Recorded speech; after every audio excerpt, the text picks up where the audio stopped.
We are all very excited as the summer months approach, and of course lots of festivities will be happening all around. Rocking the Daisies festivals, lots of braais are going to be happening, but of course it's very important that you keep a certain sense of safety when it comes to these things. And to tell us all about that this morning, well, other than Graham being dressed like a fireman this morning, we've got Station Commander Theo Lane of the Fire and Rescue Department of the City of Cape Town. Good to have you here, sir. So what is that first thing that we need to remember when it comes to making a fire, be it at a campsite or for a braai or for whatever purposes? Okay, just make sure that the area that you're going to make it in, that it's safe, that it's designated to make braais in.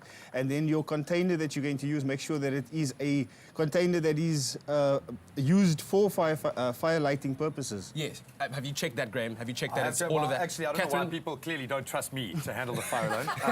The fact that you got to dress like that to make a fire. I did ask Catherine to come here as the voice of reason. Catherine, do you mind passing me my firelighter there? Thank you While they do that, let's talk about that. When it comes to fuels or igniting substances that you might use to make a fire, what's the important thing to avoid there? Yeah, it's important that that you've got the equipment, the correct equipment to start making the fire. When you're using wood, make sure that you don't overboil your fire, because then any wind or anything like that can actually come up and spread the fire and cause a fire that is out of control. Yes. And then when you're using charcoal, some of the charcoal, it gives off a little bit of embers. Make sure that there's no children around that is actually going to get themselves burnt. Yeah. Catherine, these are great notes for you to be I know. spreading Did you out see? on I just stage, got right, while you're there. mom, like a real knowing look there. She rolled her eyes at me.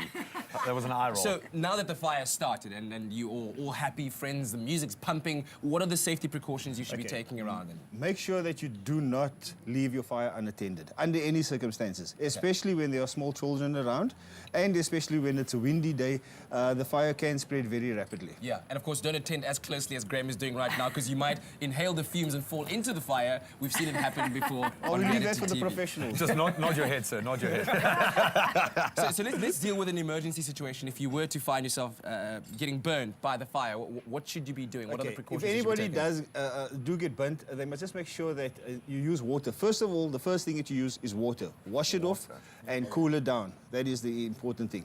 Once you've done that and you're satisfied that it's cool enough, then you can actually go and use first aid materials like plasters, like cotton wool, clean the wound properly. But things you don't use is things like butter and all those old wives' tale things. Okay. It is water, only water. Wow, okay, only water. And then in terms of kind of taking care of the wound? You clean the wound with water, pure water, and then you will make sure that you actually keep the wound moist all the time. Yeah. So whatever you're going to put on the wound, make sure it's moist, and then you go seek medical attention if it's a very bad wound. If it's a minor wound, it should heal quite easily. Okay, thank you very much for that, Station Commander. So guys, first thing to keep in mind when you're making the fire. Catherine, go. What's the first thing? Make sure that it is a designated braai area, fire area. And that you are using the applicable container, which clearly we are. Yes. Exactly. Thank you so much, Fire Commander. Thank you for paying attention. And we really have. Now, it is the opportunity to have fun, to braai, but you've got to do it safely. So I'm going to ask my beautiful assistant if she wouldn't mind passing me one more firelighter there, courtesy of BIC. And while we get into this, while you think about all of the wondrous joys of braaiing, this is what you could be winning by SMSing the keyword BIC to 33728. We've got an awesome hamper. We've got our 16 individually packed. We've got our 24 pre-cut. We've got this really awesome and nice and safe BIC firelighter, which is really cool. Then, of course, the Springboks are getting involved. The Beast Mtwalarira has signed a rugby ball and a T-shirt, which could be yours. We've got a BIC apron, all part of an awesome hamper.